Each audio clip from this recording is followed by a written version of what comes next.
sommes mardi à direct sur Numérica Télévision, magazine du peuple, magazine Tolobela Congo. Nous sommes en direct. Merci à les téléspectateurs. Selon le succès continu au Messana, qu'on a un programme au quotidien de lundi à vendredi en direct dans Numérica Télévision pour Bolanda. Le sujet du jour, on a quatre plateaux permettent à analyse et débat en fait que les téléspectateurs partout dans le monde entier va éclairer. Merci. Merci d'avoir découvert na Libana et la République démocratique des Congolais. Congolais, très content et surtout merci pour le message d'Abino de la Bisso dans un seul intérêt d'aller Koluka Koye, comment une politique et amour les enjeux de l'air et d'aller côté la République démocratique du Congo. Et merci, na marque et fidélité au Bozala et magazine Tolobela Congo. Peut-être que la Bino partager magazine Nabiso. Bon partager ma magazine Nabiso à partir de la chaîne Nabiso en ligne na YouTube. Beti Tolobela Congo, c'est un bande de s'abonner. Il y a des gens qui s'abonner massivement peut partager pour être comme un abonné, comme un belé et permettre que message d'Abisso est compte partout et si les Congolais vont informer. Merci Kimi Okatia Mabota Nabino, le mardi, tu m'as dit déjà magazine Tolobela Congo, tu as la analyse à Katia Plateau, dans le sujet du jour, le débat est dans la ouvert, entre les opposition, dans il y a pouvoir. Si j'ai des jours très chers téléspectateurs, tu as si dans les vidéos qui est l'élo, on a quatre plateaux, tu as la cire. Ouverture, il y a information judiciaire contre Fridolin Ambon. Ce sujet continue à susciter des débats, des réactions. On a quatre plateaux, nous allons analyser. Est-ce que dans l'état des droits ou dans les dérives dictatoriales? Parce que non, le régime de Félix Antoine Tshisekedi a engagé guerre contre l'Église catholique. Est-ce que dans l'état des droits ou dans les dérives dictatoriales? Est-ce que la justice congolaise peut arrêter un cardinal? Procédure et salut magadengeni. Batebele badana basuba soba auto cinéma encore au makambo dali boy pour arrêter un cardinal il faut au préalable informer na Vatican. Awa na katia plateau adana immunité cardinal adana immunité toi adana immunité te awa na katia plateau pour permettre biso to analyser. Très bien.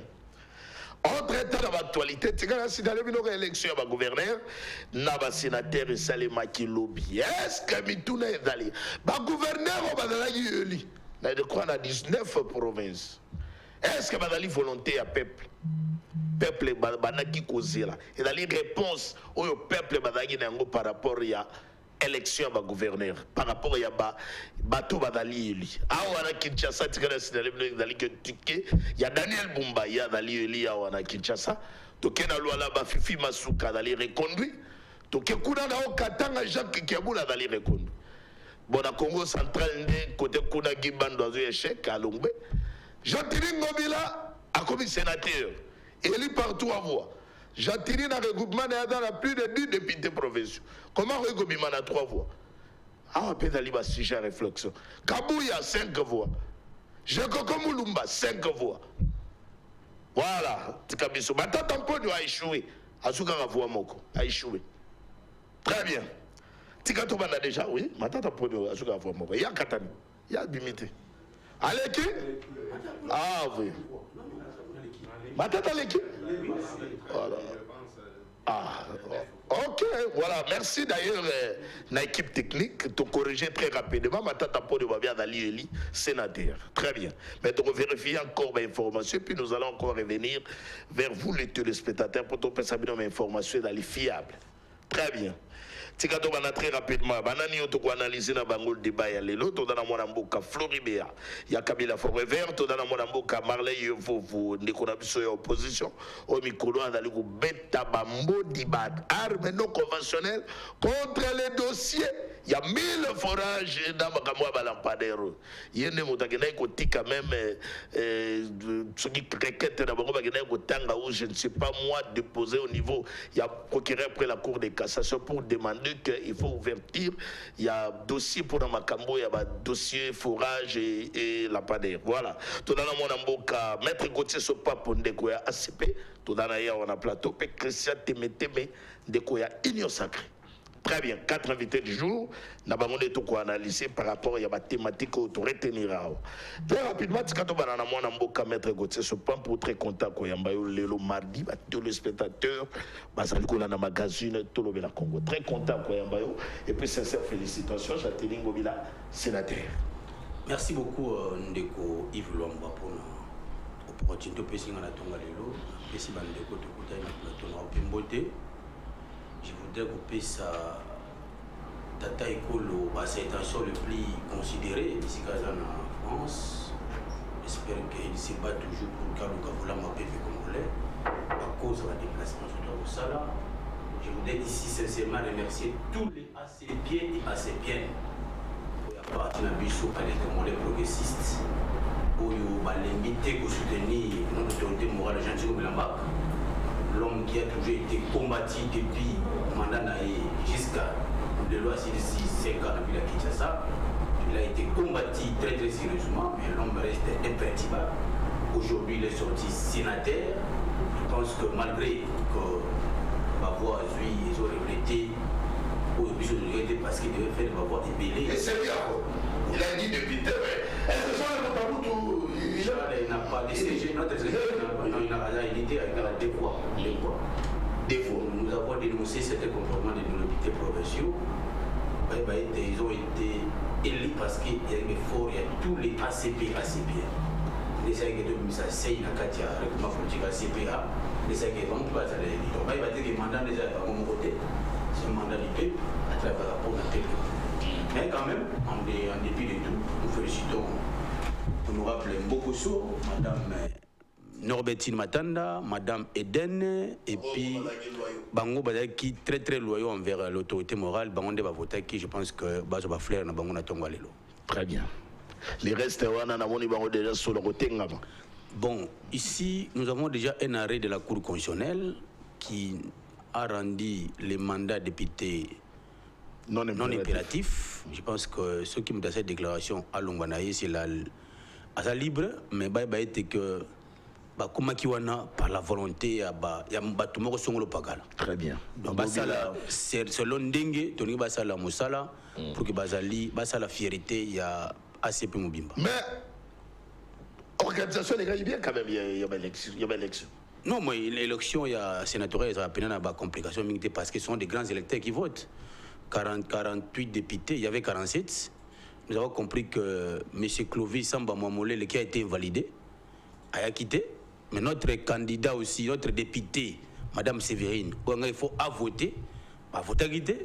Le président du bureau, M. Lévy, a refusé que, par une motion financière, soulever dans la salle qu'il y a un député qui a bénéficié d'un arrêt du Conseil d'État. Il devait quand même, par son droit civique, à voter. Mais malheureusement, Baboyaki va valider.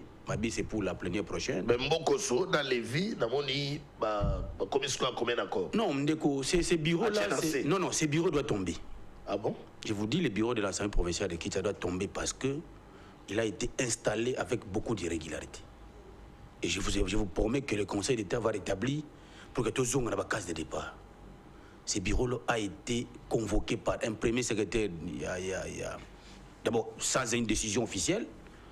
Convoquer plénière on est à l'élection Kagaboye, il y a un bureau définitif et c'est lui qui a organisé à Ebanité et puis on vote quelqu'un, un autre député qui a été voté comme rapporteur adjoint. Je pense que le Conseil d'État doit rétablir pour que tous en cas de départ installer un vrai bureau définitif à APK. Très bien. Entre-temps, les remplaçants de Châtelain Gobila, est-ce que la réponse à la population va s'attendre par rapport à l'élection? Ndeko Yves, Daniel Bumba. Moi je dis merci de Sengo Bilamba Kassali. Comme on dit, Basala, Villa Kinshasa payé, Yangoy. Tout observé. Kinshasa Yangoy. Yepé, Ndeko a commis gouverneur à ville.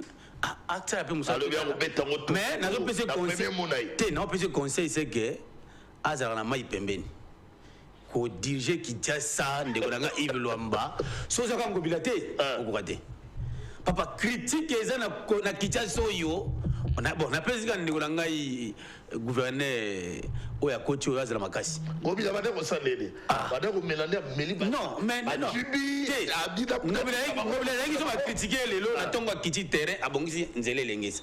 Soit critiquer les lots, on a critiqué à Bongisi, Avenue Birmanie. Ah, c'est ça qui a Bongisi, Bongolo. Ça dit que, ah, c'est la Makassi. Pour accepter toutes les critiques possibles pour la ville à Kinshasa. Je pense qu'il faut même encore barrer l'école. Mais à la réponse, il y a demande à la population. Ah, on a évité. Okay. Moi, je ne connais pas. On a dit qu'il a payé félicitations de Azaeli comme gouverneur. Il a un programme. Il a hérité de foule mais vous, non, les provinces bénéficient de la rétrospection régulière. Aucune. Parce que c'est là où les gens ne comprennent pas. Ngobilamba, depuis qu'il a fait 5 ans, a dû rétrocéder 7 fois. Et vous voulez que la ville a ça à 100%, je ne pense pas. Mais c'est Ngobilamba, c'est une ville à Kinshasa. Tous les Kinois conscients. Avant que moi, Ngobilamba, a tiré moi pas les boussons. Par rapport à ce qu'il y a ville à Kinshasa. Allez, merci, Maître Gauthier Zobab. Si très rapidement, tu avances en direct dans le magazine Tolobela Congo, les téléspectateurs, le numéro est affiché dans vos postes téléviseurs.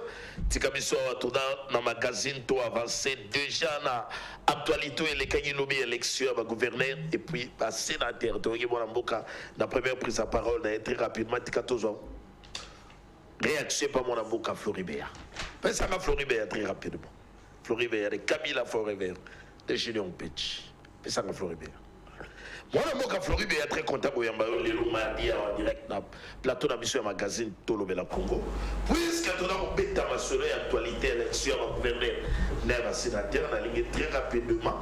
Population à la ligne réaction à mon gars, mais bateau, nous sommes dans un bilan chaotique. Par moi, on va sénateur. Oui, merci beaucoup, Yves. Je salue également Bateau de partager. Dans Bango Plateau, déjà le décor est planté. Ndekonanga Tembe, Merle Vuvu, Kenamona Kala, Maître Gauthier Sopambu, Otokutanaki, je pense, la semaine antérieure à plateau de la télévision. Alors, concernant Nini, question Touni, d'abord ce qu'il faut retenir, c'est que ce n'est pas seulement le Sénat, c'est aussi l'ensemble, les assemblées provinciaux, également l'Assemblée nationale. Parce que biso toyebaga ke Assemblée nationale ezali place oyo ba crème ya ba intelligence ba kenda ko débattre. Mais lelo oyo vous allez voir que c'est presque n'importe qui est devenu député. Presque n'importe qui. Et puis, deuxième élément, au moment où l'Assemblée provinciale, je ne pense pas qu'ils vont bien faire leur travail, APK surtout à Kinshasa, parce qu'il n'y a pas l'opposition. Mais ce qui est dans le Sénat, Bilongi Abato va foutre pena. Je me dis, Kabouya sénateur, Fifi Masuka sénateur. Donc, Sogozui Ivan Kazadi, sénateur. Chantini Ngobila, sénateur. Il y a un député national, il y a une sénatrice, il y a un gouverneur. Ouais. Donc, Sogozui déjà, Ozui Jekoko Mulumba, sénateur. Maintenant, Naomi Tuna Naobi, oh bon, Babenga Ngonini, club de Mbinza, oh Bakeko Kutana na Sénat. C'est pour quelle finalité? Parce qu'il n'y a pas de crème parmi les personnes que je viens de citer. Je peux dire, Vienabiso, comment elle s'appelle, Matata Pogno, ça il faut reconnaître son niveau intellectuel, mais je ne dis pas que Bamisou Souana, ils ne sont pas intelligents. Mais seulement, figure na bango, et ça bilongo et pesa qu'exploiter. Parce qu'il faut retenir que le Sénat travaillera pour le développement de province. Très bien. Les développements de province. C'est ça l'objectif du Sénat. C'est vrai que le Sénat est à la Gapewana pour la étude, il y a la loi où déjà ils ont des ans et outils dans l'Assemblée nationale. Il faut ça la deuxième étude dans le plan du Sénat et puis ils ont dit dans l'Assemblée nationale pour les canards. Oui, justement. Donc, mais ici, c'est que moi je me dis. Tu sais, moi, je peux féliciter Jantini Ngobila Nelo Komoko. Nini sous. Depuis Jantini Ngobila Zalaki na na tête ya ville ya Kinshasa, il n'a inquiété personne. Ok. Je peux dire que oui. Donc en fait, même si on le critique, en termes de sa gestion, il y a de l'incompétence. Par exemple, Jantini Ngobila n'a pas réussi dans beaucoup de domaines. Au Roman, côté, il y a un panneau Oyo. C'est quoi l'entreprise DGP? Hein? Cette entreprise sous Kimbuta, et ça qui n'a recette, il y a $800,000. Mais sous Jantini Ngobila, est commis à $300,000. Je me suis posé la question. Perte, il y a $500,000 chaque mois et Bandaï Gosa la Nini. On n'a pas senti les 500 francs au ba moteur ba foutaka tous les jours. To sentir yangote.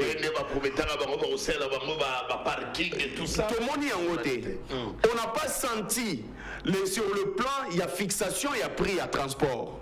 Ça, on n'a pas senti. Est-ce que son successeur a réponse à la population? Non, en fait, déjà, Jésus va venir quand? Oh, Jésus va venir, Jésus va venir bientôt et tout ça. Et en fin de compte, de toquer dans l'élection. Est-ce que Daniel Bumba, c'est la réponse aux populations à déposer? Daniel Bumba, sa réponse, il y a eu de PES dans MLC. Parce que c'est le ticket de l'union sacrée. Ce qui réponse à la population, on devait passer par élection peut-être proportionnelle. Parce qu'il y a deux sortes des élections. Nous avons les élections majoritaires et les élections proportionnelles. Mais au Eutiko Salema, ce sont des élections majoritaires votées par les grands électeurs.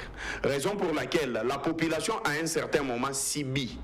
A Sibi Sakabakou, par rapport il y a un choix, il y a un député Sali pour Daniel Bumba, mais en voyant la personne de Daniel Bumba et les tickets de l'UDPS, vous connaissez, l'UDPS à Siport à Kabakou, il y a, comment il s'appelle, il y a un choc, son discordante, et je me dis, est-ce que Daniel Bumba, et vous avez l'arrestation, n'a pas tout critiqué, et vous avez par la force du progrès parce qu'on l'a critiqué, ce sont des éléments à évoquer. Mais moi, je m'attendais à ce que l'on puisse voir, par exemple, Deo Kasongo. Moi, je m'attendais que, et je savais que les tickets à Moutouagobi me causent la Deo Kasongo. Mais j'ai été déçu en voyant Deo Kasongo.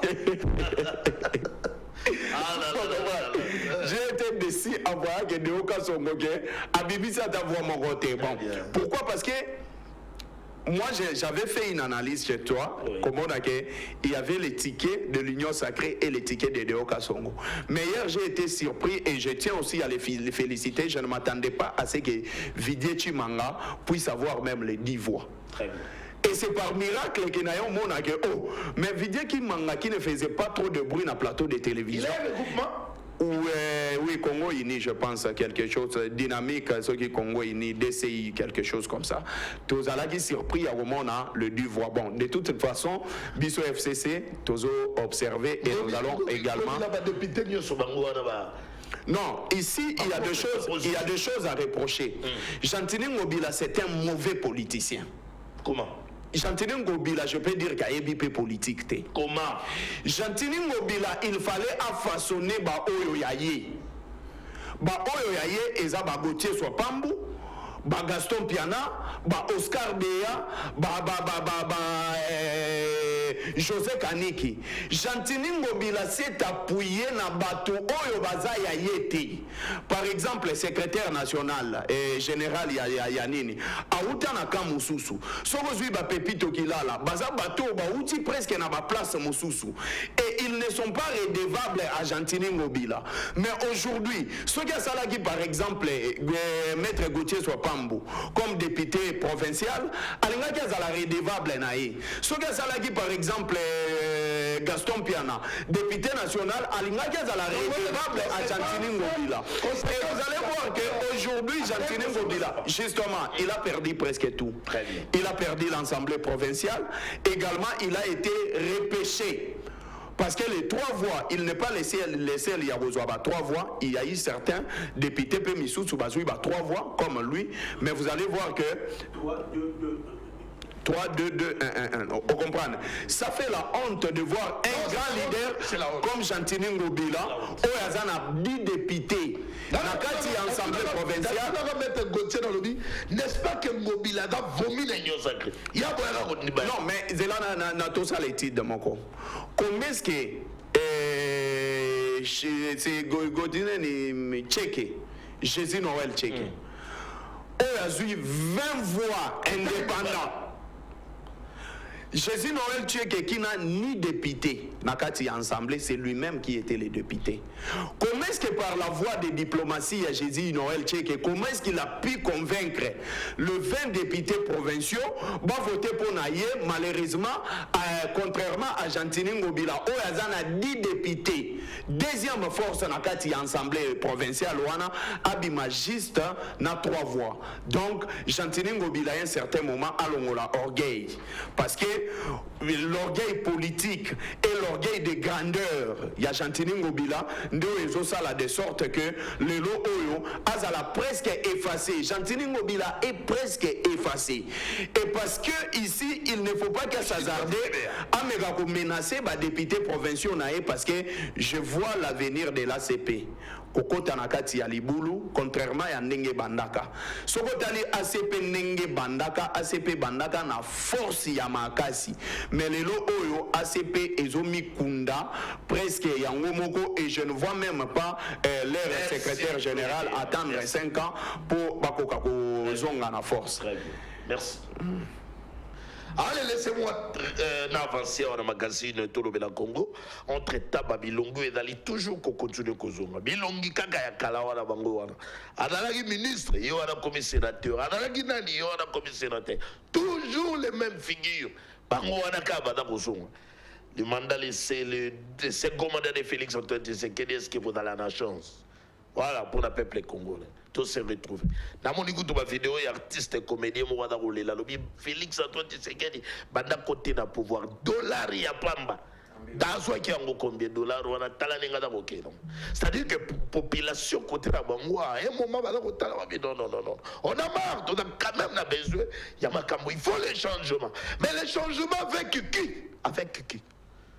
Daniel Bumba, qui? Tout le monde arrive à vidéo, il y a ma Jeep et Tamoli. Bajip, badako même bakombo ya bato. So dorobi, bajip wana aner, akash kuta bani ko dénoncer. Alors il faut baniler ba élection yo. Akamodali ko avancer. Tikamiso rapidement na kene pas mon amboka. Christian Temeteme, ndeko ya union sacrée. Trésorier ya boya bayo mon amboka, élection éleke en fin de compte, to mona ki bajip oyo aner akangi. Est-ce que il a déjà réponse ou il a ko lakisa que quelque part, il y a eu corruption dans l'élection, ou bien c'est l'organisation de l'élection, il y a un gouverneur, un sénateur, l'élection s'est déroulée très bien, dans la crédibilité. Merci, moi, Mboka Iblomba, la question beauté. Pessim beauté dans les cocotiers, voisin dans lemba mais tout dans un plateau. La pessim beauté dans les cocotiers, mais allez-vous, ça fait beaucoup de jours. Il est devenu beau, assez rajeuni, mais allez-vous. La pessim beauté dans les cocotiers, Fleury, il y a une équipe technique. C'est quand la pessim beauté dans les enseignants. Les alliés journée à Bango, les alliés fait enseignement, notre seconde maternité.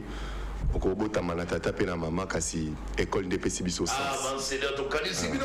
École enseignant Congo, bonne fête. Bonne fête bino vraiment, j'essaie avec lobby y a pas travailleur. Ah, lobby y a pas travailleur. Je pense que il y a déjà ma ligne belée bouger pour améliorer conditions. Il y a pas enseignants. J'encourage le président de la République et Madame la Première ministre qui nous suit, je suis sûr, de faire beaucoup, de faire encore mieux pour les enseignants. Mais basé le programme au gouvernement. Gouvernement. Alors, Maman Judith Soumine. Alors, il a travaillé, le gars a mouillé les maillots. Le problème dans le secteur ébélé, Fleury bâtit les bichons multiples. Donc, si les enseignants sont un éclatement de doigté, alors il faut travailler. Et si ça la solution, Malembe, c'est la gestion d'un État. Malembe. Non, parce qu'il a fait quoi? Tony Mwaba Salini. Salini. Mais ben inspecteur IGF s'est comporté qui bien dans le cabinet il y a Tony Mwaba. Ndeko ata firmer vonda tindi batu pa na yo. Il faut pas bêter dans nos portes. Kokoko papa Azali. Beaucoup de benga tozali ba inspecteur, il y a parquet général, il y a parquet pour la cour de cassation, ba tindi biso pour mukanda boy. Ba okota pa na luyengete bon so mbwa subamo. Tous appels les balles au côté de la canison ennemi, tous si la nuit à ma campagne comme alors il faut que l'élection, l'objet va gouverneur et sénateur, tout le monde a la vidéo, va jeep et tambour, il va téléphone, à bateau, à haute, à jeep, et c'est pour corrompre les députés provinciaux. À faire des comptes, élection Salami, je crois que dans 19 provinces, tout le monde va un nouveau gouverneur, tout le monde va sénateur. Réaction dans la ligne de Monaboka. Est-ce que l'élection s'est déroulée à bonne uniforme ou bien quelque part, corruption est à Monaki, Kadiaka, ou il s'agit que les lots est dans discrédité, non, moi en Boka, à un moment de corruption, je n'ai pas côté un parce que je n'ai pas côté. Na TVT na réseaux sociaux en toute responsabilité je ne peux pas m'aventurer coco na terrain na moni preuve mon côté il y a corruption na moni acte mon côté un acte probant il y a corruption on a quoi avancer il y a eu corruption hier na moni ya ngoté na yoki ya ngoté ça c'est moi qui le dis ce qui na mona qui na koloba na ko dénoncer. Une occasion pour moi de féliciter le procureur après la Cour de cassation. Il a appelé C. Tu y éviter, l'élection, il y a des grands électeurs, Nambo Canabiso, et ça a très souvent souffert de la corruption. Très souvent. Mais cette fois-ci, la justice, l'appel C, va monter quand même d'un cran pour réveiller conscience, il y a des députés. Pour réveiller conscience, il y a des élus, des électeurs. Que ezali esengo te lobi bana ba lobake papa na bino akomaka sénateur pour akorrompaka papa na bino noko na bino akoma gouverneur pour akorrompaka. Voilà pourquoi le procureur près la cour de cassation moi en boka affirmé vonde. Voilà pourquoi l'appel c'est basala ki musala wana pour la éveiller conscience ya bato pour na kotia ba garde fou. Très bien. Pour qu'il n'y ait pas de corruption, tout le monde était élection. De manière générale, dans la province, il y a eu quelques pas de petits couacs, mais je peux ici affirmer qu'à 90%, l'élection, il y a des grands électeurs. D'abord, les élections que les grands ont un problème mingité. Il y avait sérénité, il y avait sérieux, l'élection et l'équipe malade. Merci. Kasi, dans la ville province, il y a Kinshasa. Très rapidement, une minute, allez-y, Daniel Bumbana et Dieli. Napesi bango félicitations. Je suis de l'Union Sacrée. C'était notre ticket. Napesi bango félicitations. Napesi félicitations à député au Bakono Kibango. Nous avons 44, parce que je ne compte pas les 4 coptés. Nayebi Kourani ne ba adopté na kati ya Assemblée provinciale. Il y a ville ya Kinshasa, mais 44 Bazali Union Sacrée. 37 ont voté pour Daniel Bumba et Edi Yeli. Je les félicite. Ezali réussit tout le monde pour na Union Sacrée. Kasi na le makamine. Il y a Liboso. Moi en boka Daniel Bumba, moi en boka Edi Yeli boka campagne et Sili. Ngonga to bande kuya koloba malamu pona bino. Ngonga to zali kuya koloba na ba député tina fo ba pona bino. Ngonga to zali kuya koloba na population te ba adhérer na programme na bino. Ngonga wana Sili. Baloba kisa lo mibanda. Ah musala ebandi. Na moi déjà ba vidéo moi boka Daniel Bumba na kopeso toli ya mibale. Tik boaka micro. Zwa pau, zwa râteau, zwa Congo, zwa coupe-coupe, zwa machette Kota Zamba. Très bien, merci mon ami. Misala ekozelayo ezali ebele. Population ba ozelo na ba jipté, na ba cortège milai milaité. Population ozelayo na ba bureau climatisé té. Population ozelo sika ba fulu ezali. Merci mon ami. Population akozelayo na ba l'hôpital et dépendant la ville à Kinshasa o amélioré yango. Très bien. Population ozelayo na bitelo oyo et dépendant la ville ya Kinshasa o bongisa yango. Très bien Christophe. Ba travailleurs, ba fonctionnaires, il y a hôtel de ville ba ozelayo o sa situation na bango. Banzela ya Kinshasa bato ba kozelayo o bongisa yango. Kasi na opesa pe toli na union sacrée. Ezali ngonga ya kobeta tolote. Confistre Chantini mobilisali solution te. Il a 10 députés. 10 députés, ce total moi Mboka Lévi Azali président et APK mais va voter la minorité et va député de la 4 assemblée provinciale. Il a 43 sur 48. Il y a lieu. Il y a courrier bakotonga tisi esika et katanité kolika kokata na kati ya assemblée provinciale il y a ville ya Kinshasa pour que ville wana oezali aki na mokonzi ya mboka et répondre à l'aspiration ya mokonzi ya mboka. Merci. Voilà. Très rapidement tikana tangela bino moins information.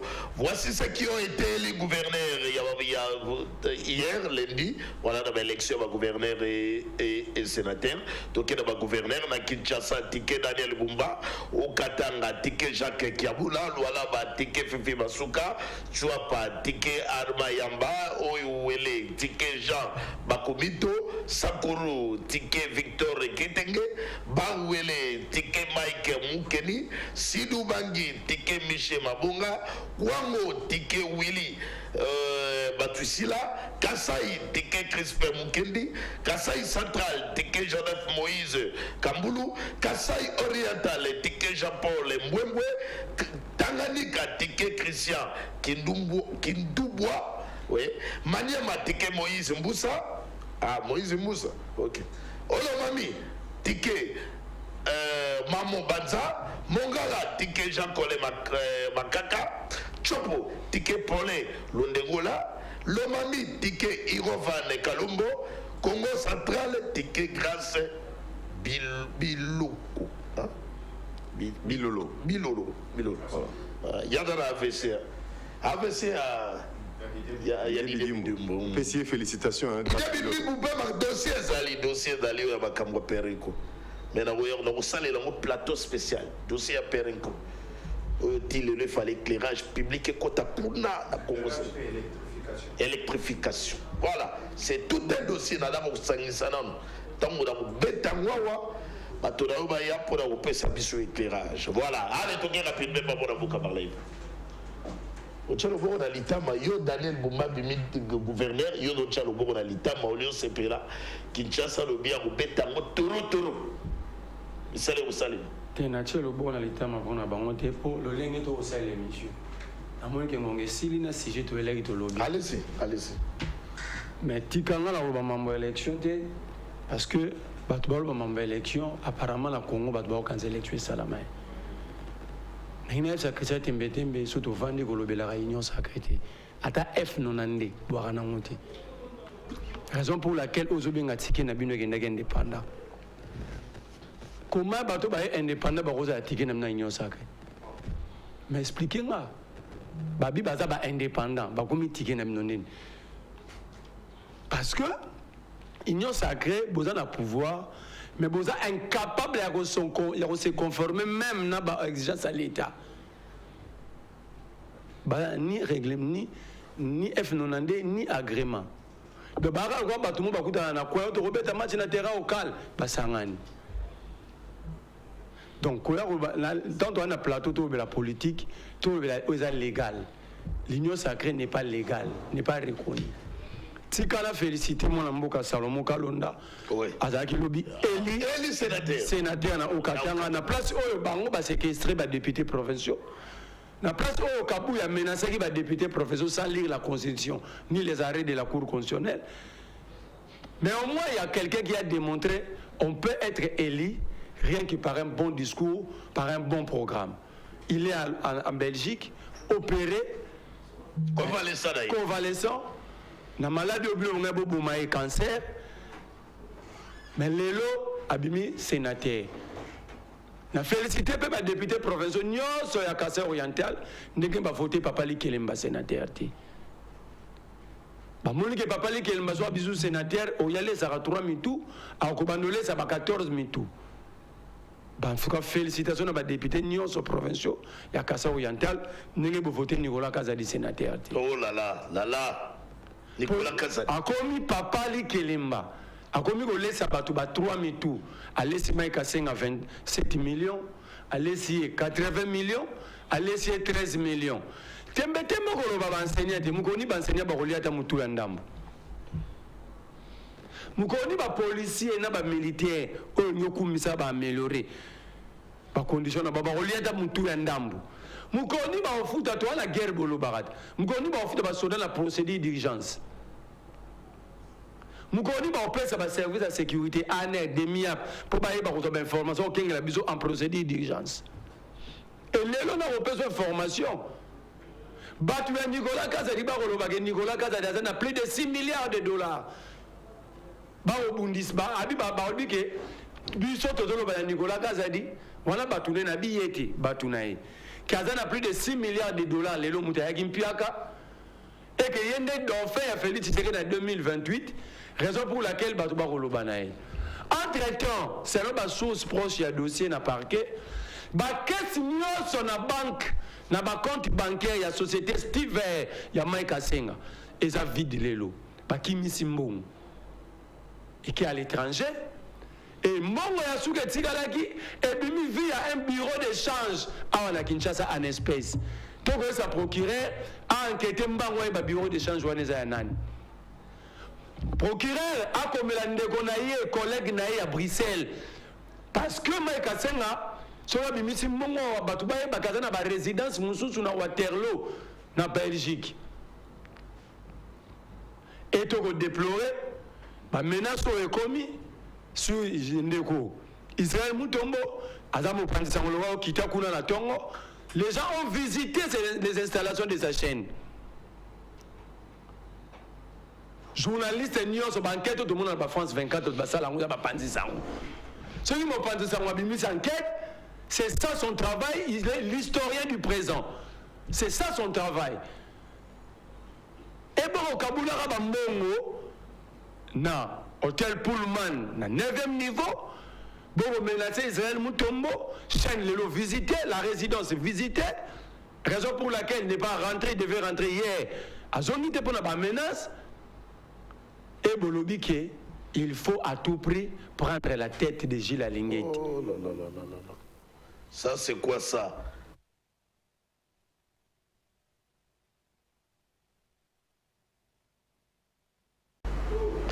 Voilà toutes nos excuses de nos problèmes liés à la technique. Mais voilà, nous sommes déjà de retour. Merci à l'équipe technique. On va travailler d'arrache-pied pour que les téléspectateurs, on va dans la mission en direct dans Numérica Télévision, dans le magazine, tout le monde. Allez très rapidement, Marley et Vovo. Mais en fin de compte, tout le monde, procureur général pour la Cour de cassation, parce que si ma ministre a débarqué, mais c'est lui, on va na République démocratique du Congo, êtes-vous soulagé parce que la monnaie de démarche, ils ont doit la forêt au moulin. Les personnes à Koloba, Batika, menace sur Bissou. Déjà attaqué médias Israël Mouton, la résidence naïe. Donc, on met la vie d'un citoyen qui a aidé son pays. Parce que les millions de Manzela, Nini, menacé Vinaé. Ils ont menacé sa femme et oh là là. La chaîne donc ici, nous déplorons. Nous demandons au procureur à travailler la célérité parce que tu vois, il vit à Montumora. Le prédateur, le dans l'hôtel Pullman à 9e niveau, pour que même nous tous agir la lignette, même option et élimination physique agir la lignette, et ça, exclué. Solidarité à Israël Mutombo. S'il vous plaît, solidarité à Israël Mutombo. Non de la solidarité. Et à mon confrère de la presse, tu as dénoncer ma acte oyo. On ne peut pas toucher la vie à un journaliste parce que là nous dénonçons. Peut-être aussi dans l'autorité, assurer sécurité à Deko. Alors les bandes à Kinshasa, à Boyawa, assurer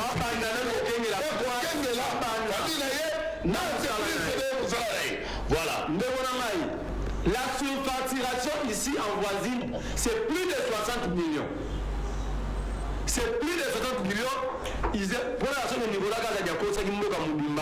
il a parlé de 71 millions. Voici la lettre d'observatoire et de dépenses publiques honnêtes. Dans le temps, on a une manière à décaissement.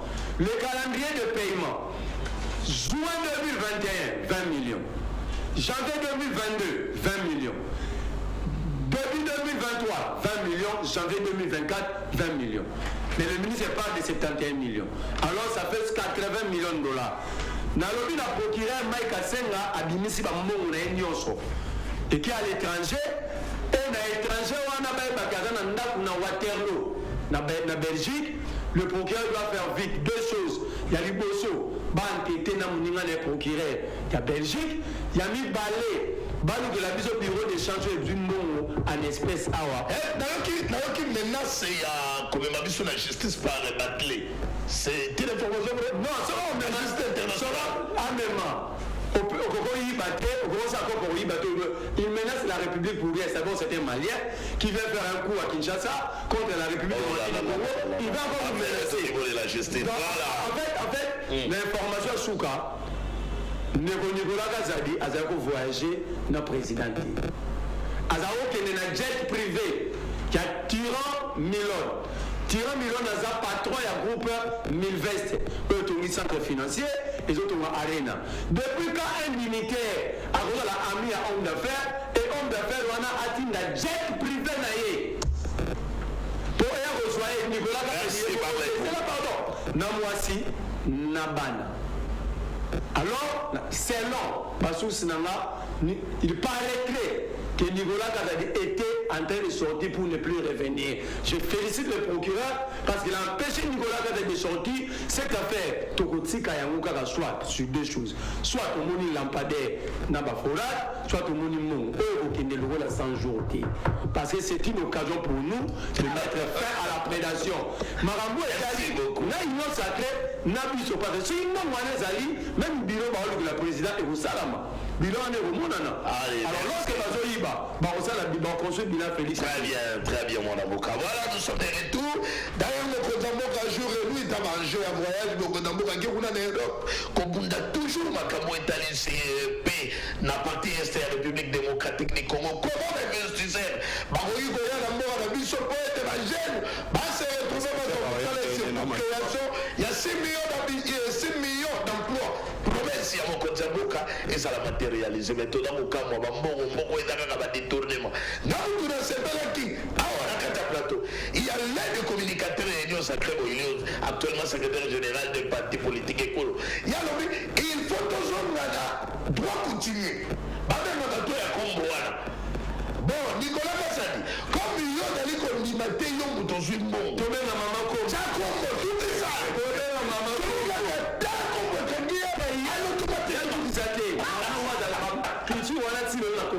ça. Ok. Maman moi ça la moi ça.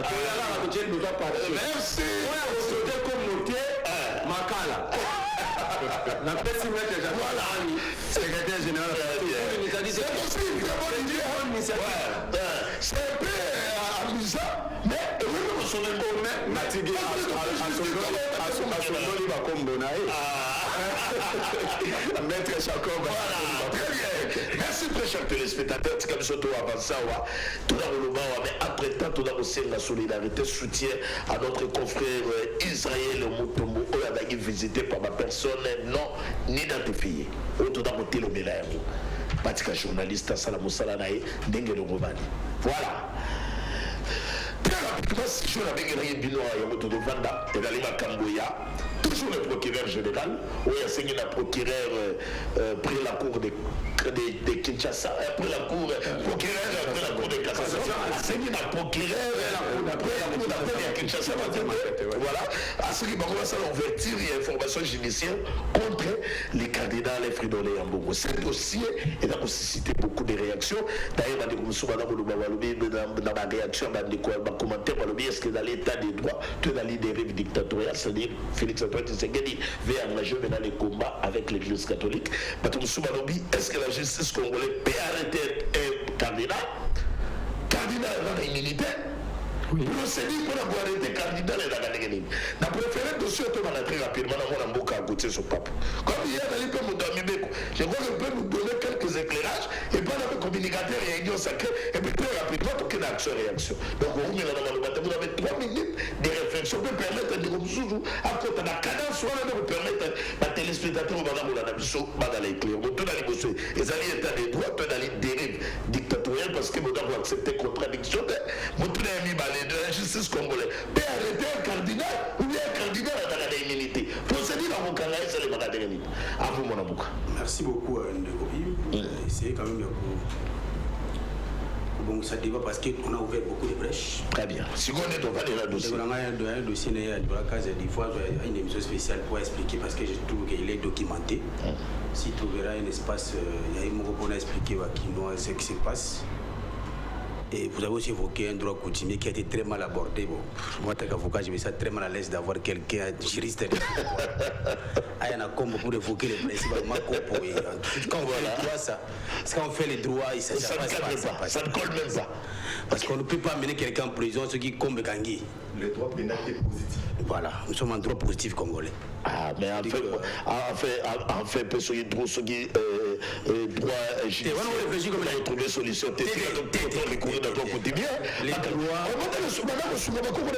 Le droit pénal est de strictes interprétations. C'est-à-dire que tout ce qu'on reproche à Yves, ça doit être coulé dans un code pénal congolais qui définit les infractions.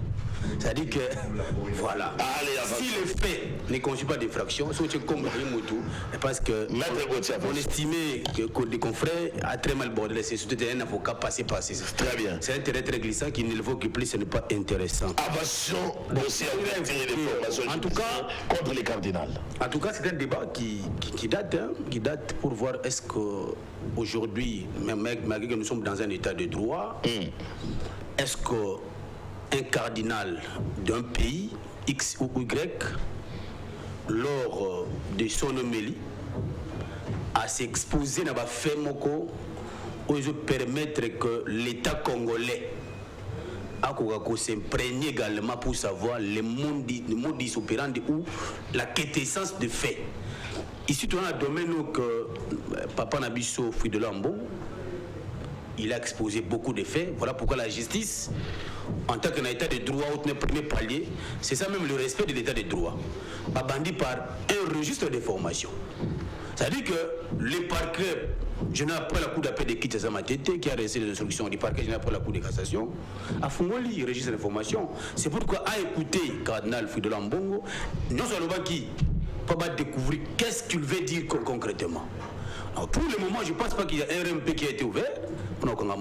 Et ça, c'est l'état de droit où on veut respecter la procédure. Premièrement. Deuxièmement, j'ai trouvé la question, est-ce qu'un cardinal a des immunités? Oui. Parce qu'il ne faut pas confondre les papes qui a des immunités papales comme caractère à chef de l'État et aussi les cardinals qui en dépendent. Parce que c'est ça le fond. Je pense que le bateau va comprendre bien parce qu'il y a les droits qui règnent dans le Vatican, on appelle ça les droits canoniques. Ok? Il est principe dans le droit canonique que chaque cardinal de pays surtout, il faut un accord entre les sièges et l'État. Pour que tu définisses si réellement le cardinal, les monseigneurs, les évêques auraient les immunités. Premièrement. Deuxièmement, est-ce qu'il faut prendre l'hypothèse Yamaloba cardinal lors de l'homélie? Parce qu'il faut faire très attention à ce que le cardinal a été soutenu. Ok. Parce que lorsqu'il a dit soutenu, est-ce qu'ils ont bénéficié d'un privilège de juridiction? Est-ce qu'ils ont l'immunité? Mais là où moi je vais répondre clairement. Allez-y. Il faut maintenant voir les caractères. Il y a pape, attachement dans le Vatican. Ce qui est parmi 7 personnes, 6 et 9, pays va construire un bureau, il y a pape, il y a quelque chose de pareil, maintenant on va bénéficier des immunités. Et ce qui est bien parce que il y a un monde qui par le parquet. Ce qui est immunité, on a commencé par une situation peut-être directe. Je prends une expérience vite. Nous sommes à Paris. Donc, vous reconnaître que les cardinals, non, lui là, on ne peut pas l'arrêter brusquement. Très bien. Il faut commencer par la procédure du parquet. Et le parquet a instruit en ce moment que voilà, le fait de reprocher pape et cardinal, et ça conçu de fraction, n'est par le biais du parquet, n'est pas transféré dans les cours et tribunaux. Très bien. C'est-à-dire qu'il échappe à la la citation directe. Les avocats disent non, va signer bisous. Bon, pas moi comme avocat, parce que moi, je peux aussi m'acquiser, parce qu'il faut passer par les barreaux. Vous comprenez? C'est-à-dire que il faut que le parquet aille au cahier. Le parquet va faire, parce qu'il va avoir un registre d'information, ce qui est simité, à moins qu'il y ait simité comme une RMP, il a transféré la cour des tribunaux. Mais moi, je pense que pour le moment, il n'y a pas d'acharnement. Nous sommes dans un état où les normes sont respectées. Il n'est pas dit pour qu'il va attendre aider. Moi, je vous donne un cas pareil. Il y avait le cardinal, un cardinal en France qui a été cité par les saisons directes. On va connaître ma mesure à pédophilie, quelque chose de pareil. Pédophilie. Vous comprenez? Ce ne sont pas des dieux, mais ça bat la biso. Mais pas échapper la compte. Pour monopoliser parole. Accord cadre entre ces sièges et la République démocratique. Il existe un accord? Oui. Et donc, la République démocratique du Congo limite WAPI pour toucher le cardinal. Chaque État où il y a les cardinals de Bazalaka, le droit canonique, il y a 5 sièges dans le Vatican, et puis ça va pouvoir dans chaque cardinal signer un accord entre les 5 sièges et l'État membre. Vous comprenez? C'est-à-dire que sur l'accord là entre la République du Congo et Vatican, nous avons l'accord à 5 sièges avec la République du Congo, c'est-à-dire que la République du Congo a certaines limites. Voilà pourquoi on ne pas une question de formation. Très bien. On peut pas l'arrêter comme ça, une question de formation. Une question de formation, oui. On les transfère, c'est pas le problème. Très bien. Florimea, action-réaction qui mettre Gauthier ce pas pour avoir plus de candidature tant que moi la Congo et à réfléchir et surtout dans le domaine réaction dans mon avocat. Oui, en fait, moi, je ne vais pas réagir sur ce qu'il vient de dire. Mais ça, l'analyse historique et puis sociologique. Et puis au côté de la politique. La politique. Merci beaucoup. Alors, nous avons une étude historique. Parce que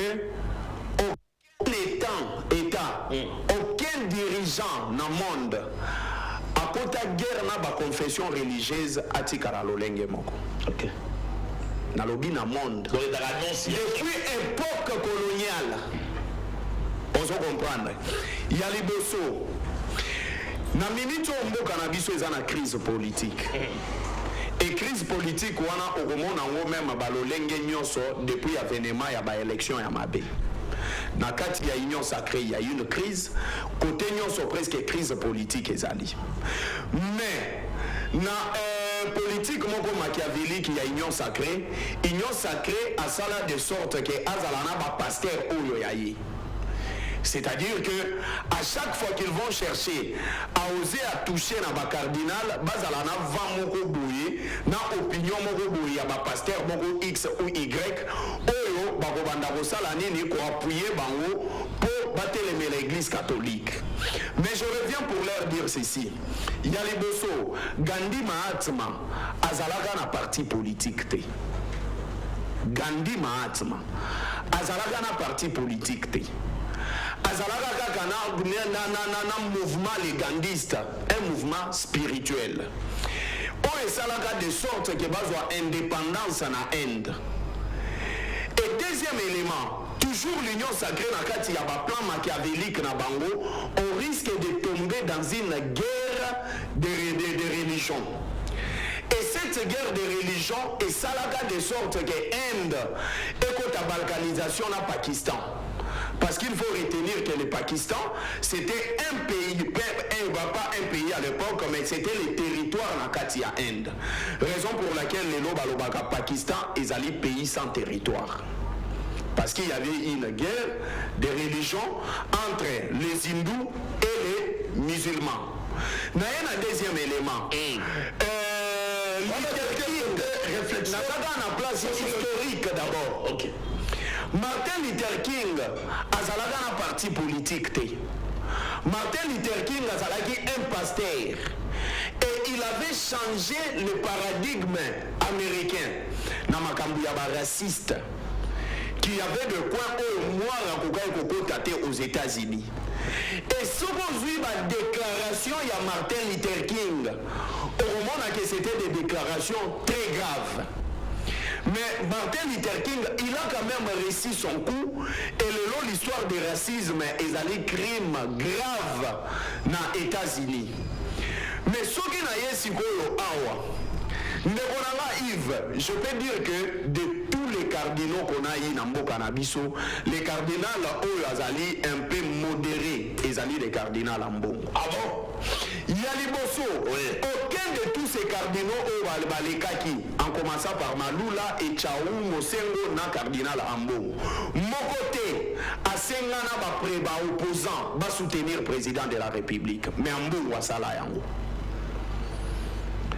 Naba cardinal nyonso baleka ezana cardinal mon côté a soutenu président de la République pas féliciter à part cardinal Ambongo j'étais bien Yami Balé à cette époque il était bien au sous Joseph Kabila chaque jeudi ngi bandaka bobeta et il y avait une messe de l'opposition.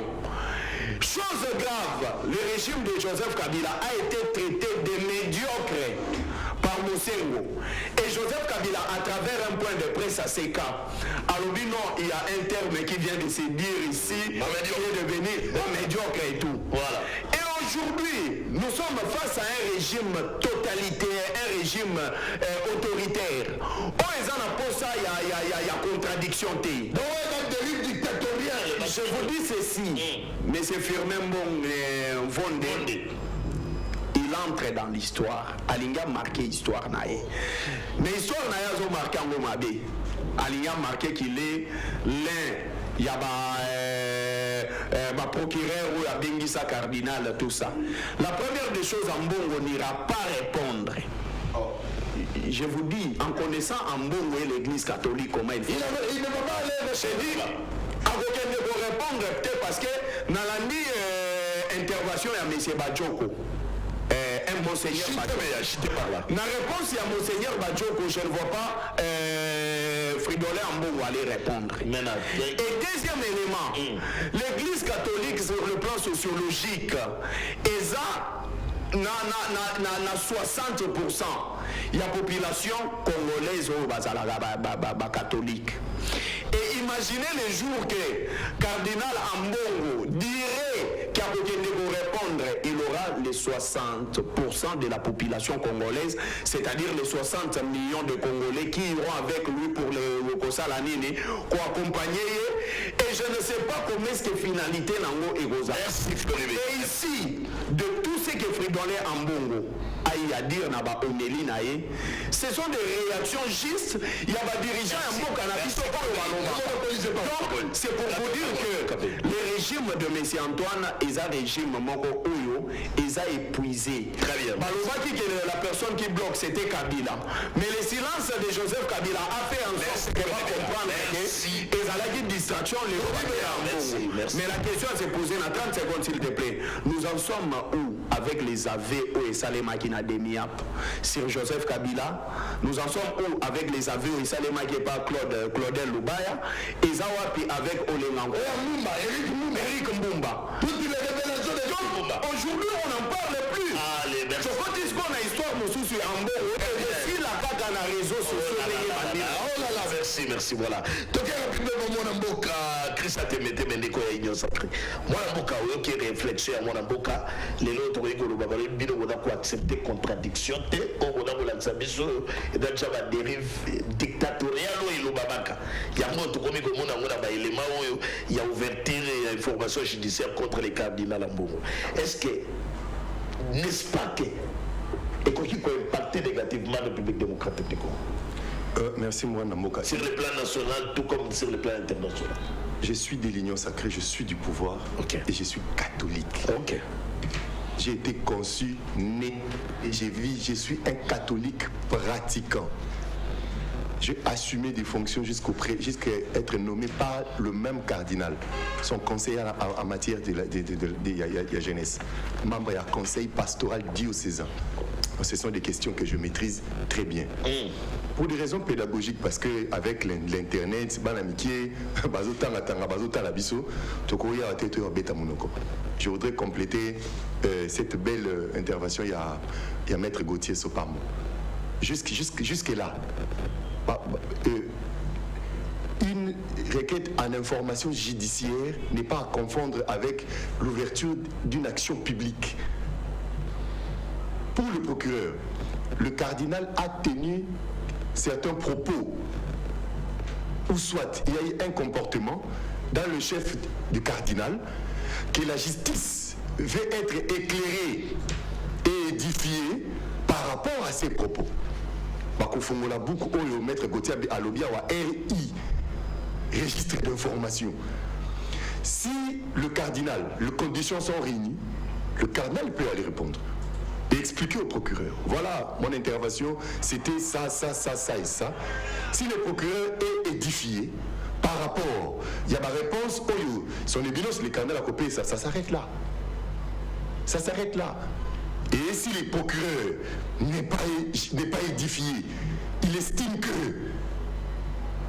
il faut qu'il y ait poursuite, il y a ma enquête par rapport, il y a ma réponse donnée par le cardinal, RMP. Mais attention, quand est-ce que le propos du cardinal est qu'on faire objet d'une infraction? Quand le cardinal a kolobanakat ya église, na isika otobengaka ambon, tolitre, isika opesa mateya, ça s'appelle la S-cathédra. Donc ça n'engage pas la personne d'Ambon Fridolin, ça engage toute l'église catholique. Quand c'est prononcé dans l'église, pendant la messe, ça engage toute l'église catholique. Dans les régions de Félix. Non, attention. Ah non, c'est une guerre avec J'arrive maintenant. Oui. Maintenant, quand le cardinal fait une interview hors la messe, on n'évoque pas la S-cathédre. Tu vois? Donc le cardinal donne un point de vue comme Congolais. À ce sujet, on peut l'appeler. Parlons de l'accord entre le Vatican et l'Église. L'accord entre le Vatican et l'Église ne vient pas mettre mal à l'aise l'arsenal juridique congolais, ne vient pas non plus désorienter ou orienter la procédure devant le parquet et le cours des tribunaux. Qu'est-ce que l'accord dit? On dit, lorsque un prêtre, un religieux ou une religieuse est poursuivi, on doit informer son autorité hiérarchique, dont l'évêque, l'ordinaire du lieu, l'évêque, le cardinal, ou son supérieur quand il s'agit d'un missionnaire. Mais quand il s'agit au second lieu, et que l'évêque ou le cardinal est concerné, on doit informer le Vatican. Cette procédure d'information n'a pas un caractère contraignant face à la procédure où ils ont déjà enclenché. On dit même que le procureur général informe le Vatican. Mais nous n'en sommes pas là. Ce n'est pas la première fois. D'ailleurs, à Fleury, va convoquer Monseigneur Vincent Chomba. Avec l'Isola, il y a, j'ai dit Monseigneur Vincent Chomba, nous l'avons accompagné dans un parquet à Matete. Willy Michel, qui c'est lui qui a accusé Monseigneur Vincent Chomba. Nous sommes allés, nous l'avons accompagné, procureur à entendre et salut la gymnastique et Beleti Bango Balembaï ici là qui ne supporte pas. Non, mais Monseigneur est différent des cardinals. Non, mais Monseigneur est différent. S'il vous plaît. L'église c'est un corps. Le pape, l'église c'est ça l'hierarchie de l'église. L'église c'est tout baptisé qui est menacé. Très bien. À cause de sa foi, c'est l'église qui est engagée. Donc en conclusion, ouverture de l'information judiciaire. Ne fait pas procédure normale.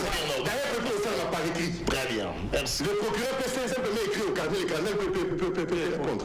D'ailleurs, ce que je vois très mal, c'est le cardinal qui a parlé. Quoi le problème il y a dans quoi Kabila Forêt vers Nakati. Non,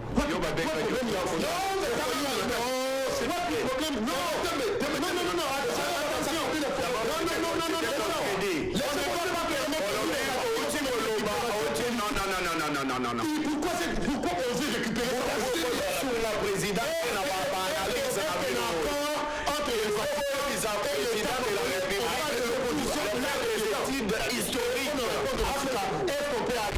cardinal.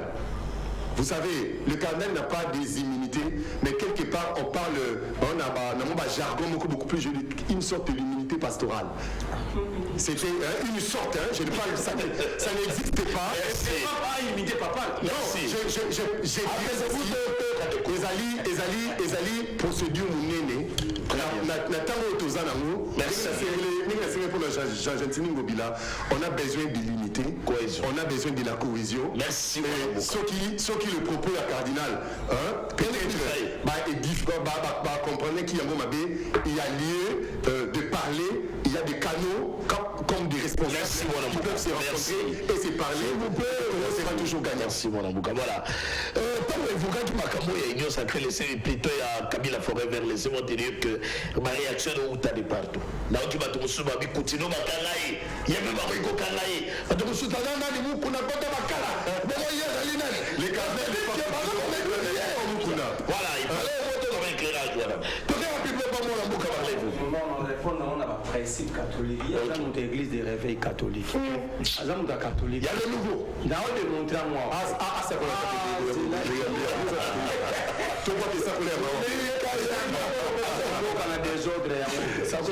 tranquille. N'a démontré aux hommes d'église de réveil ou catholique. Vous avez une école catholique privée, sur l'église catholique privée. La liberté de se mettre sous parmi. Parmi les sources du droit, il y a la coutume. Oui. Parmi les sources, moi je n'ai jamais été juriste. Parmi les sources de droit, il y a la coutume. Quatrième position des sources. Non. D'abord, c'est lorsque la loi est allez-y. Dans le Bible, la classement, il y a des sociétés. D'abord, nous, en tant que juriste, avons critiqué Maître Jacob. Il fallait dire. Oui, mon ami a raison, parce que ça fait partie à la source à droit, mais je ne suis pas. Justement, il faut que nous finisse ça pour nous quitter.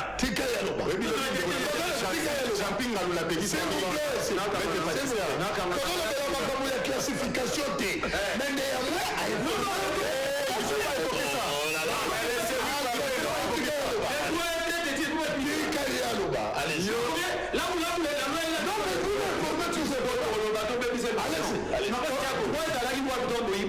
La vie pour vous lancer. La menace est parce que au lieu de des bons. Où est les liens? Les liens, juriste, je me maîtrise à droite. Les coutumiers ne viennent pas.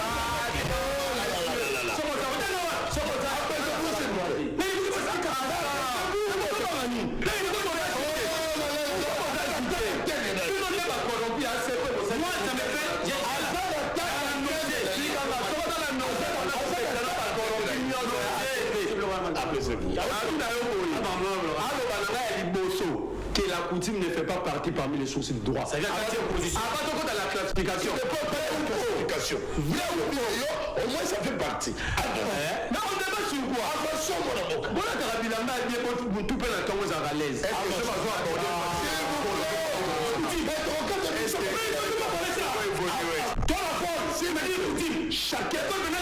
Chacun le fait chasse.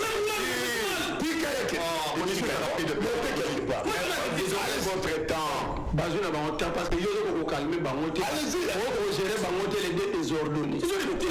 Allez-y. Tous les juristes basés au Kama, au moins Bakende classe, la coutume, il y a des choses, il y a droit. Très bien. Moi, je me répète, je ne parle pas de la classification. Donc aujourd'hui, on peut parler de vol par commun. S'il vous plaît. On n'arrive pas à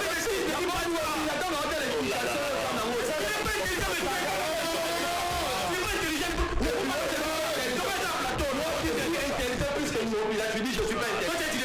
Oh là.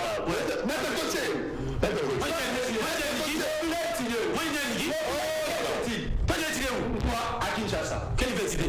Il peine. Bon, il peine pour la juriste. Mais aujourd'hui, il y en a. Tu ne peux pas informer. Voici en fait quelqu'un qui vient de la rue. Tu sais pas que vous en lâchez. Ça vous en lâche. Mais vous souffrez, non? Vous avez compris. Non, mais je n'aime pas. C'est Comment tu peux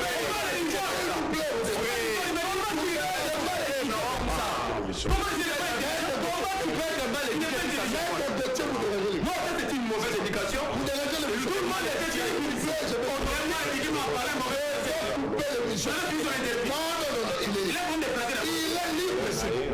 placer la voici moi, voilà.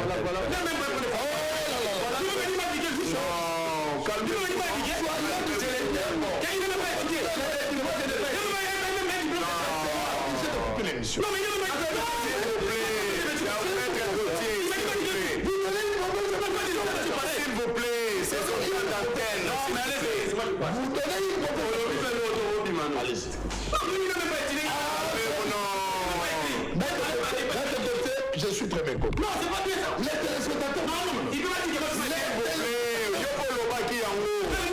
Oui, dans la nata aussi tu as dit ça.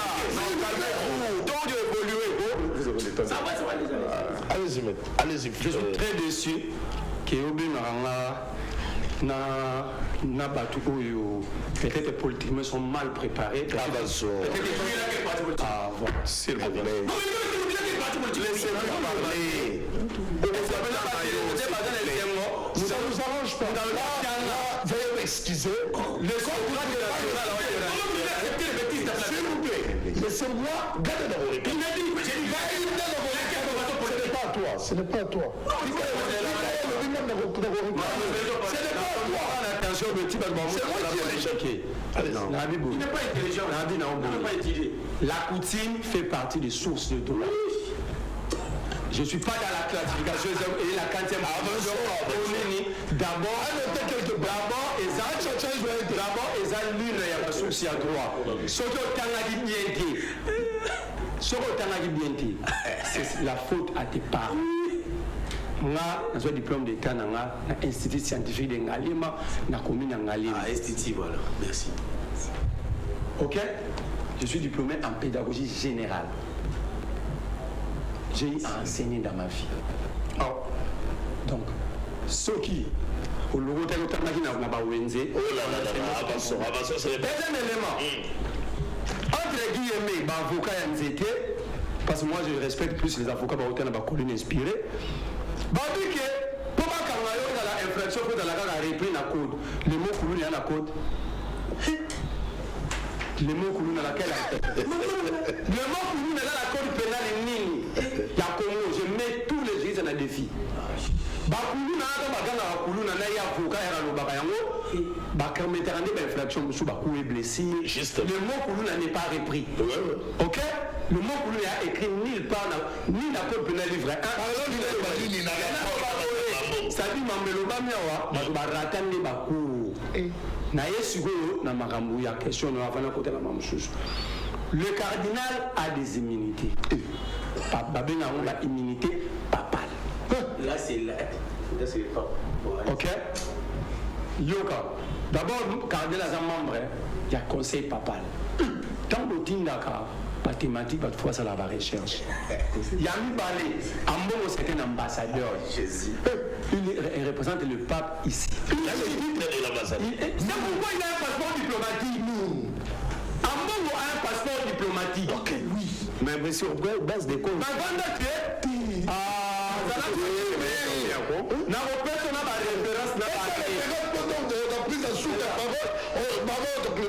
Les accords de Latran, l'impression soit catholique, soit bien, les accords de Latran, Ambongo jouit, donc il jouit de la cardinaux, il jouit des immunités de poursuite. La Bible est accord de Latran. Nous sommes dans accord de Latran. Immunité de poursuite. Ok. Les cours des tribunaux congolais sont incompétents pour les juger. Deux, c'est depuis 1901. C'est depuis 1901. Que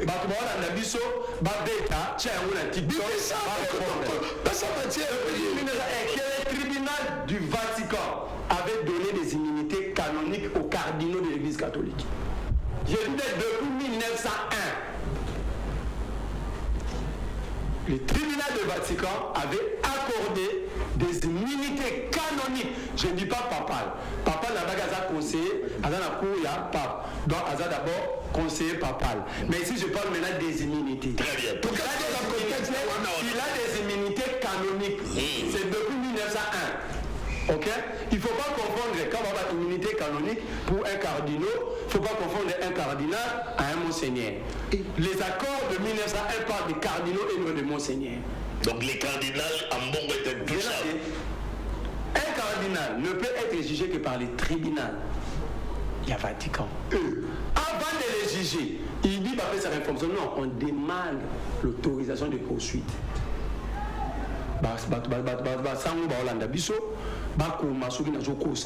C'est pourquoi il y a consulté pour la partie politique, à l'information à Vatican. Non, on demande l'autorisation de poursuite. C'est l'article 8, mon frère. Tu peux même quand il y a information, c'est de quoi? Oui, Même action judiciaire. Il commence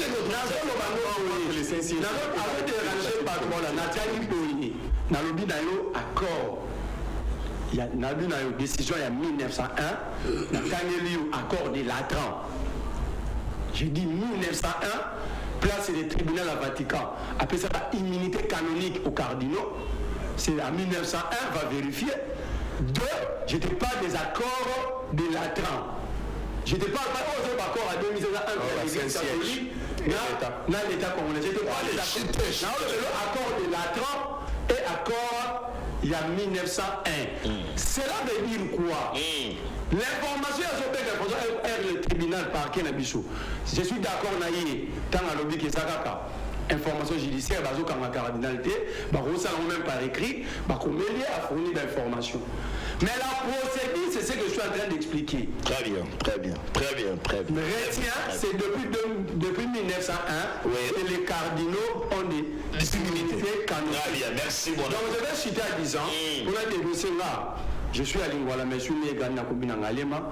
C'est impossible que le bourgmestre, Dieu merci à Commune en Alema, il est élu député provincial, a siégé comme député provincial, Boumon hier, il a voté comme député provincial, a voté gouverneur, a voté du bureau définitif, j'ai même son interview après le vote au bureau définitif. À chaque fois qu'on est en assemblée provinciale, il rentre là-bas comme gouverneur. Et quelle est sa justification comme bourgmestre? Quelle est sa justification?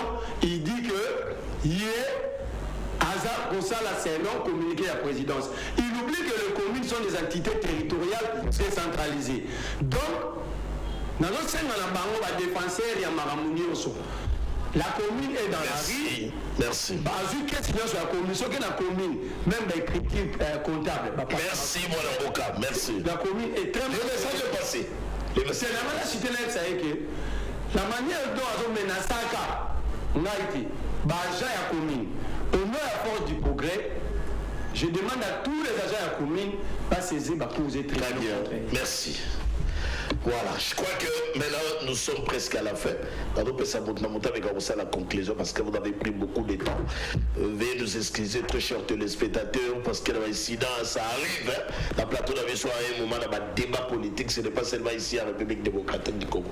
Au moment où même dans la télévision, à niveau, la chaîne internationale, à un moment, ça casse, ça passe ou ça casse. À un moment, ça va bon, toujours à la recherche de la vérité.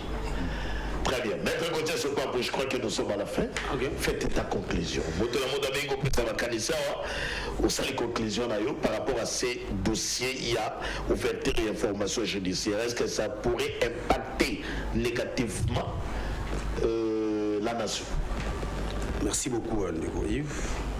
En tout cas, j'ai mis ça. Moi, j'ai un défaut, même quand je preste devant les prétoires, lorsqu'il y a un confrère tape à côté, non, il faut dire ça. En tout cas, ceux qui ont été droités, même si vous le lisez l'internet, vous interprétez vos mappés. Parce que je note votre invité une cacophonie d'interprétation.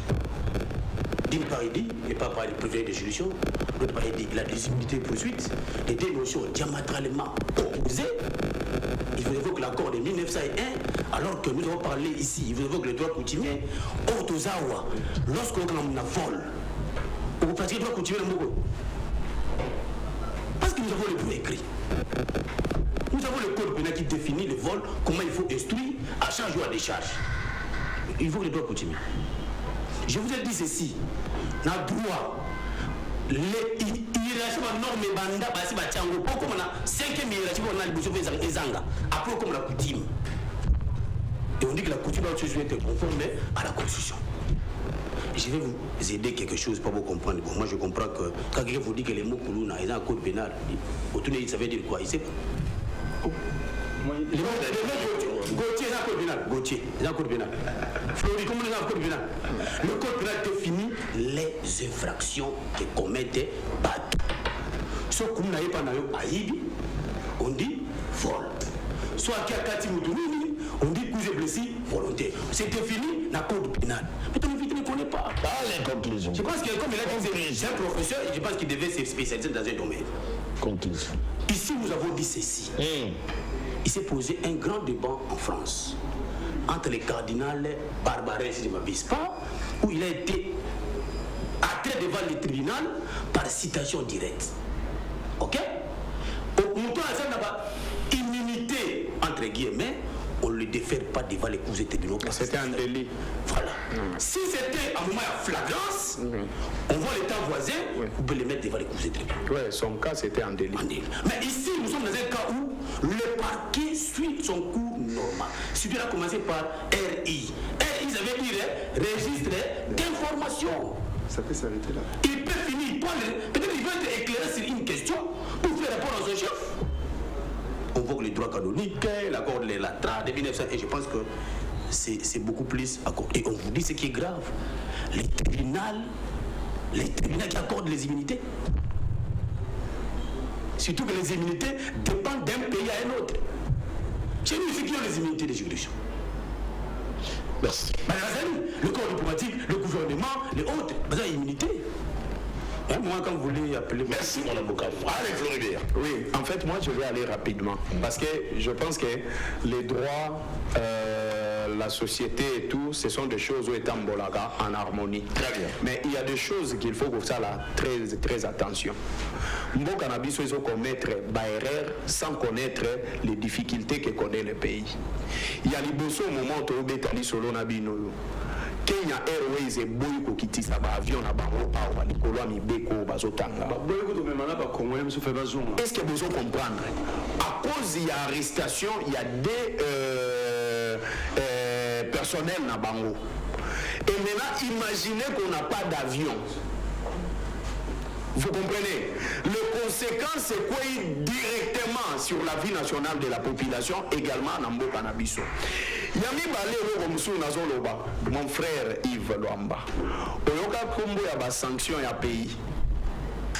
Que pays moko ba sanctionner en haut. Beaucoup yoka ba Kombo ya ba sanction ceux qui te côté en guerre avec l'église catholique. OK. Vous comprenez? Parce que quand vous parlez article de 217, il y a que perdre moitié, il y a souveraineté. Et ça même en acceptant que l'église catholique est vraie la Kati à Bamboka. On perd, moi partie à souveraineté, raison pour laquelle j'appuie mon frère Merlin vous quand il parle des immunités. Posons-nous la question, ceux qui Abeti à côté, il pose la question qui ont des immunités ici. Est-ce qu'on a un ambassadeur Mboko? Merci. Il a quelle immunité? C'est là que s'il vous plaît, il devait le dire. Ambassadeur, il y a même Zambie. Ceux qui ont mis la carte ambassadeur, n'est-ce pas qu'il commence à profiter de l'immunité à Mboka? Très bien. Donc, ici, c'est en conclusion. Excusez-moi, mon frère. Les églises catholiques que vous voyez, ils jouent les renseignements même pour la Vatican. Ils sont les mieux informés. C'est grave, mon frère. Je dis ceci, excusez-moi. Nani a dénoncé la balkanisation à Est. N'est-ce pas que c'est fridolé en Bongo? C'est fridolé en Bongo à travers Nini Omelina et Alobaki qui a un mauvais plan où ils ont s'organiser dans le pays, sur tout ça, pour balkaniser Mboka. Et ça a été les débats. À chaque fois qu'il y a des situations dans un pays X, les églises catholiques qui n'ont pas plaider et pas pape. Raison pour laquelle vous avez vu M. Fridolin Ambongo, dire que le Saint-Père, la population qui vous a accueilli aujourd'hui a des problèmes tels que X, Y et Z. Donc, c'est pour vous dire que ici, Nambo Cannabiso Fridolin Ambongo représente les papes de... Très bien, très bien. Donc, ouverture des formations judiciaires, ça violait l'esprit. Moi, je ne suis pas je t'avais dit que je ne suis pas parce que les droits, ils ont droit à Pandore. Vous comprenez? Donc, s'il vous plaît, moi, j'ai fait des études, au moins, il va analyser ceux qui ne comprennent pas dans l'Andian, il faut faire attention avec ce que vous êtes en train de faire. Mes études ne sont pas liées sur le plan juridique. Mes études sont sociologiques, historiques, na politique. Merci Floride Minasuka. Établir différence entre privilèges des juridictions et l'immunité. Ils ont des notions différentes en droit. Au cause de la privilège des juridictions, mais tu n'as pas d'immunité. Donc, il faut des émissions élaborées. Dès que vous au traité catholique, ça n'existe pas. Conseil papal n'existe pas. C'est qui un cardinal? Le cardinal, c'est un titre que le pape confère à un évêque qui a le droit de lire un pape. Le cardinal est le conseiller du pape. Il siège dans le conseil des cardinaux, le collège des cardinaux. Et le pape, le cardinal, Azali membre, il y a C9. C'est une équipe de 9 cardinaux qui accompagnent le pape. Conseil papal, ça n'existe pas. Les immunités au pape papal, ça concerne lui seul le Saint-Père. On l'appelle le Saint-Père parce qu'il n'est pas catholique pour tout connaître. Alors, c'est ça. Quand tu parles du tribunal canonique de Rome, ce n'est pas le tribunal de droit commun. Parce que le droit canon, il y a aussi un code canonique. Quand, par exemple, un prêtre qui va à l'encontre, par exemple, il y avait une chasteté. On sait ici, on a droit qu'on commette. Parce qu'à Boti, ce n'est pas une infraction en droit commun. Mais en droit canon, c'est une infraction. Par contre, on l'a ici. Vous voyez, donc les tribunaux canoniques, les alliés de droit canon, les alliés des tribunaux de droit comité. Conclusion. Tout le monde qui et les Camerounais qui entre congrégation dominicaine, l'archidiocèse, il y a Kinshasa. Le cardinal, le cardinal à rompre. Merci. Merci. Bon, ce que moi je ne veux pas, c'est quoi? Dès qu'on Yves Lomba, et ça c'est crété. Sauf qu'il n'a pas cardinal, le service mieux se défile à Rakoun. Ou à Neri, ou de Niapi, ou à Ibi droit cardinal. Merci mon avocat. Ma belle Zali Kaka, ça va vous. Sauf qu'il est même dans Los Angeles. Vous allez comprendre que le cardinal Sokasel peut-être. Merci. Et puis, ce n'est pas le cardinal qui est apostolique qui est l'ambassadeur du Vatican. Merci mon avocat. Merci. Mais ça va vous plantez faire dans l'équilibré avant de les annoncer. Merci. Allez, vous faites la conclusion même. Ça, c'est l'accord de l'attente. Le bien, ça l'a raté. Je suis le plus discipliné, j'ai comme l'impression. J'ai cité, j'ai dit l'accord de l'attente et la décision du tribunal à Vatican il y a 1901. Je vais démontrer que mon lobby, il y a raté ça là. Il y a l'accord de l'attente. Attention. Il y a bon, tu veux la film, maman. Téléphone. Mais ce que nous avons raté, c'est Google vraiment. Je vais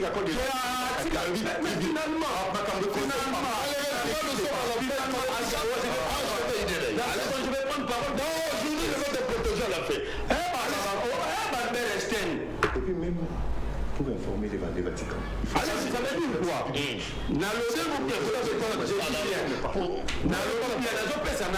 Tout ce qu'il dit donne ni année ni référence. J'ai dit c'est depuis 1901 que le tribunal du Vatican a décidé il y a une immunité canonique. Aux hommes qui au début domaine à recherche, va faire des recherches, mais ça va la courage sur le que ça existe. L'immunité canonique. Allez pas confondre avec privilège. Là, pas privilège, c'est immunité. Immunité canonique, bien. Et c'est depuis 1901. Et puis, le lobby accord à la traque que j'ai démontré, ça existe. Maintenant, c'est à eux, maintenant, va se conformer. Premier élément, la principe qui est existé, tout le monde en a aussi. Existera, moi j'ai les temps de lire, toi aussi va lire. Deuxième chose, on dit ici des choses. Au téléphone, tous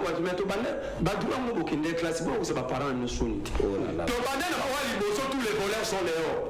Tous les voleurs, code pénal, le droit positif congolais, mais pas tout où était le droit positif? C'est là que mon ami, il met classe, il y a solo Jacob Mbangi, a pu comme épuiser par 4 ressources à Liboso, Jacob Mbangi, oh, Amini, il y a là tout Badima Libanda, et ça, il y a Poutine, est-ce qu'à cause Bamini, il y a 100 jours bazar. Sanction, il y a mon toubatier comme aux amis, sur la code pénale. Mais faut maintenant, voilà, maintenant, on doit copier la civilisation. Il faut la coutume, la biso. La coutume, la biso, la temps où il y a Kala. La histoire, la biso, la civilisation, il y a des sanctions même de manière coutumière. Ça va sanctionner par toi. Très bien. Merci. On va comment sanctionner, non? Merci. On va comment sanctionner.